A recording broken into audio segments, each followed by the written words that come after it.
Kita masih dari Bandung, ini cukup miris dan memprihatinkan ya. Ini ada satwa yang terdapat di kebun binatang Bandung. Ini juga ternyata berdampak dari kondisi pandemi COVID-19 ya. Bahkan kabarnya mereka ini terancam harus mengasup makanan yang berasal dari sesama satwa. Mudah-mudahan sih tidak terjadi, mudah-mudahan tidak terjadi. Nah, tadi kondisi yang Rivi sampaikan ini memang merupakan dampak, Vi, karena kebun binatang ini tidak ada pemasukan selama pandemi. Padahal sumber penghasilan satu-satunya untuk biaya penyediaan pakan satwa ini berasal dari penjualan tiket. Dan jika kondisi ini terus berlangsung, pihak pengelola akan menerapkan skenario terburuk, yaitu memotong rusa koleksinya untuk dijadikan pakan bagi jenis kucing besar atau harimau dan juga singa untuk tetap bertahan hidup. Jadi satwa pemakan herbivora akan dikorbankan untuk menjadi santapan satwa karnivora. Kurang lebih seperti itu ya.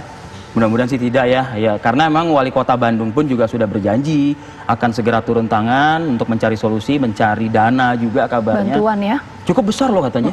300 juta ya. Nah, per bulan ya, Vi ya? Per bulan. Ada baiknya mungkin kita perbaharui informasi ini, Fit. Kita langsung saja menyapa ada humas dari Kebun Binatang Raya. Bandung. Betul, Kebun Binatang. Ini ada Mas Sulham Safi'i. Selamat pagi. Pagi Kang Arif, pagi Mbak Pita. Assalamualaikum. Kita manggilnya Akang berarti. Waalaikumsalam warahmatullahi wabarakatuh. Kang Sulham, bagaimana Ya, Kang kondisi satwa pagi ini di tempat kita, Kang Sulham? Alhamdulillah sehat walafiat kondisinya. Meskipun tidak ada pengunjung, ya mereka tetap happy karena terus kita kasih makan, Kang. Jadi memang ini tidak pernah kita pikirkan sebelumnya bahwa satwa akan terdampak COVID-19. Kita pikir dulu hanya manusia. Ternyata COVID-19 juga tidak meloloskan satupun sisi dari kehidupan di dunia ini, termasuk satwa juga terdampak. Gitu, Kang. Ya, kalau untuk suplai makanan terhadap satwa sejauh ini seperti apa, Kang? Kalau suplai makanan kita banyak supplier, Mbak. Jadi misalnya satwa karnivor itu kan pemakan daging. Kita ada supplier daging ayam, daging sapi, itu tetap masuk seperti biasa. Kemudian sayur-sayuran, pelet, terus ikan-ikan untuk burung-burung itu masih seperti biasa, hanya jumlahnya yang kita kurangi. Jadi untuk mempertahankan daya dukung kita untuk sampai ke 4 bulan dari pertengahan April itu, kita mengurangi jumlahnya yang kita berikan ke satwa. Jadi tidak seperti pada masa normal.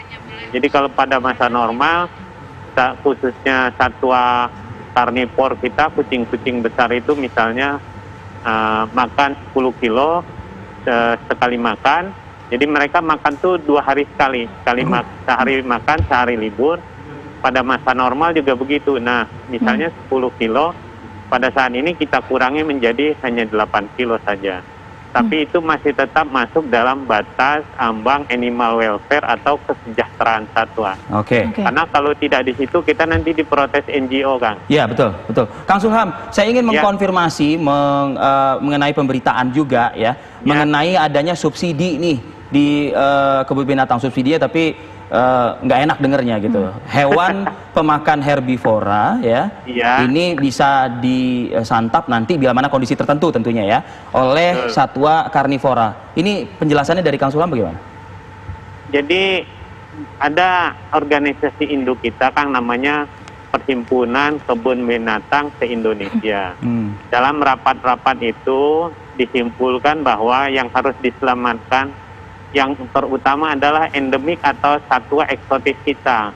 Eksotis kita itu kalau di kebun binatang Bandung ya macan tutul Jawa, harimau Sumatera, itu yang kita utamakan karena itu menjadi aset nasional. Jadi satwa-satwa yang kita miliki ini bukan milik kita, Kang, milik negara. Jadi kita harus berpatokan ke sana. Bagaimana untuk menyelamatkannya kalau sampai akhir Juli dana kita habis.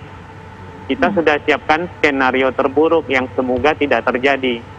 Kita sudah identifikasi rusa total kita sekitar 30 ekor. Kita identifikasi dari sisi usia, yang sudah tidak produktif lagi atau terlalu banyak jantan, itu yang kita akan ya misalnya dipotong kemudian dikasih dagingnya ke kucing besar tadi untuk menyelamatkan mereka agar tidak semua mati berlahan begitu Kang. Artinya kan ini masih dalam rencana ya Mas ya. Betul, tapi tadi terburuk Fit. terburuk ya. Ya. Nah ini tapi Anda sempat mengatakan bahwa jumlah makanannya ini dikurangi kan begitu. Nah kita ingin tahu sebetulnya biaya operasional ya untuk suplai makanan ke satwa ini berapa sih Kang setiap bulannya?